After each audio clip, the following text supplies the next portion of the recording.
Speaking about love this week, it's a challenge, I know, but hey, we got to hear it because love is the greatest.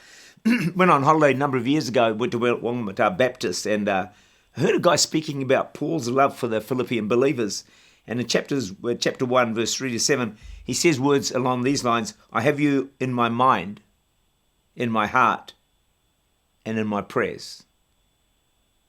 Can you think of someone right now? Let them be on your mind, in your heart, in your prayers. The pastor shared a story about when he was in Mosgiel, there was a new Christian by the name of Lynn who was just on his mind for days. So finally he went and visited her in a rough part of town, often police in the area. She knocked on the doors, a solo man, chatted, and then he just asked her, is there anything I can do for you? She said, yes. At night the children are cold and we need some blankets. The pastor said, leave it with me. Went and visited two elderly women known for their mission work. What a great thing to be known for, by the way.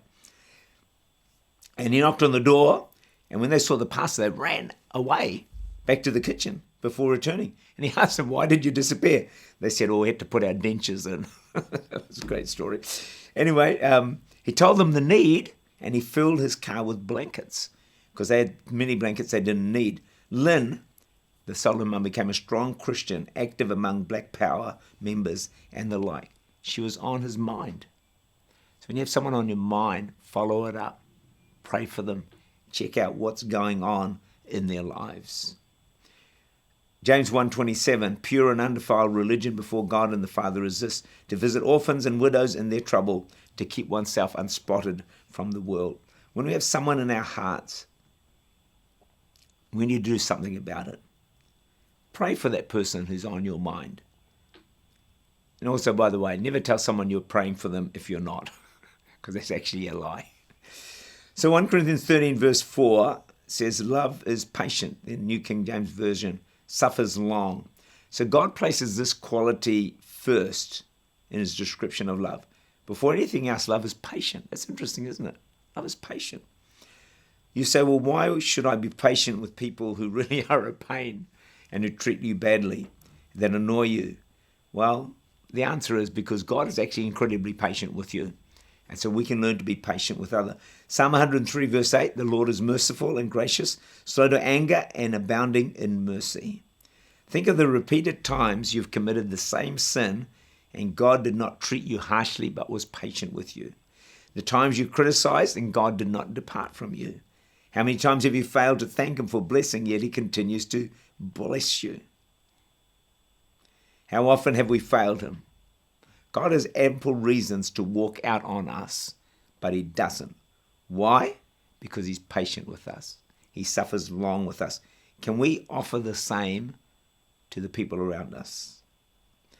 Sometimes what helps me when I feel ticked off with people behaving badly, people who are annoying me. Let's say if it's a young person. What helps me is I say to myself, well, Tak, what were you like as a teenager? And I often think, oh, gee, Lord, it's going a bit deep. I was actually worse. Or, Tak, have you ever behaved badly or like these people are behaving? And often the answer is yes. We have very short memories about our failures, long memories about everyone else's failures.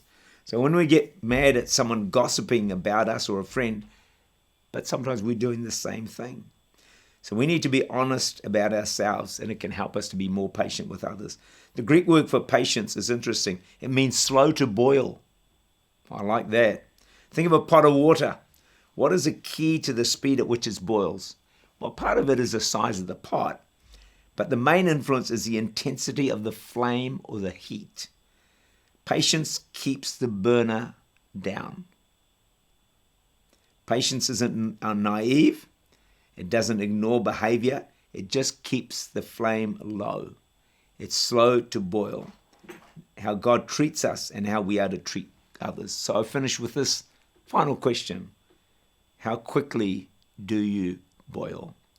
I trust we will slow down the rate at which we boil so we can love others more easily.